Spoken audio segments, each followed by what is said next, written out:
Allahabad high court से जुड़ी बड़ी खबर आ रही है।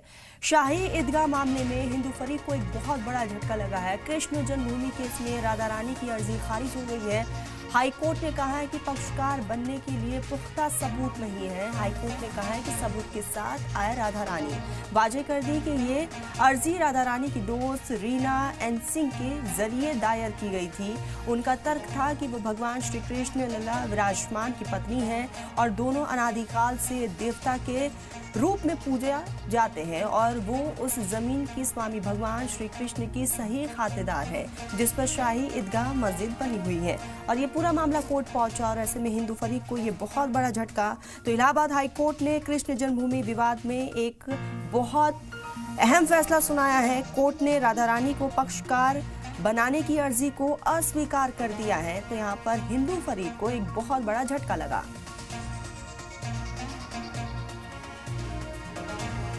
इसी बीच हमारे साथ रिपोर्टर गुफरान जुड़ चुके हैं। गुफरान, हिंदू फरीक को एक बहुत बड़ा झटका लगा है, कोर्ट की तरफ से फैसला आया है, डिटेल में बताइएगा।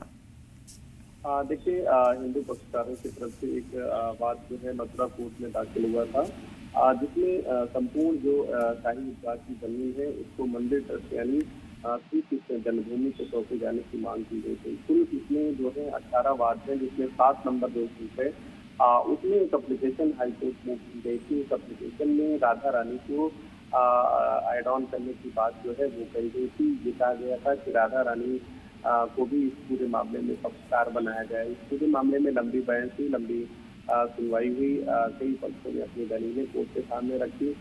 मुस्लिम पक्ष ने भी इस पूरे मामले में अपनी जो दलीलें हैं वो कोर्ट के सामने रखी। हालांकि मुस्लिम पक्ष के वकील जो हैं उन्होंने शुरुआत में ही कह दिया था कि हम इस अर्जी का विरोध नहीं करते। कोई टेक्निकली अगर इसमें खामी है, कोई कानूनी अगर अड़चन है, तब इसका हम विरोध करते हैं, लेकिन अगर कोई धार्मिक वो है तो हम इसका विरोध नहीं करते। तो इस पूरे मामले को लेकर के कोर्ट ने सुनवाई की थी और अब इस पूरे मामले में कोर्ट का जो फैसला है वो आया है।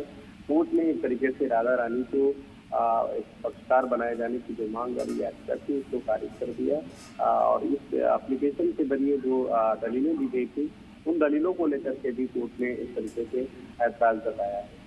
गुफरान, जानकारी ये भी दीजिएगा कि अब हिंदू फरीक के पास क्या ऑप्शंस बचे हैं?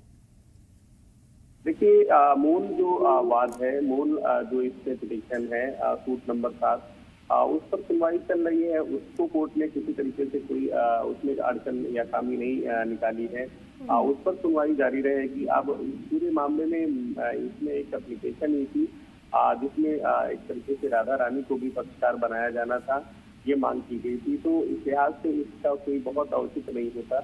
हालांकि जो ऊपरी अदालत है वो हिंदू पक्ष के पास है, जो वादी है उनके पास एक वो है कि अगर वो जाएं तो सुप्रीम कोर्ट जा सकते हैं। लेकिन जिस तरीके से कोर्ट ने याचिका एप्लीकेशन को खारिज किया है, लगता नहीं है कि वो ऊपरी अदालत जाएंगी। तो उनसे हमारी बातचीत भी हुई है।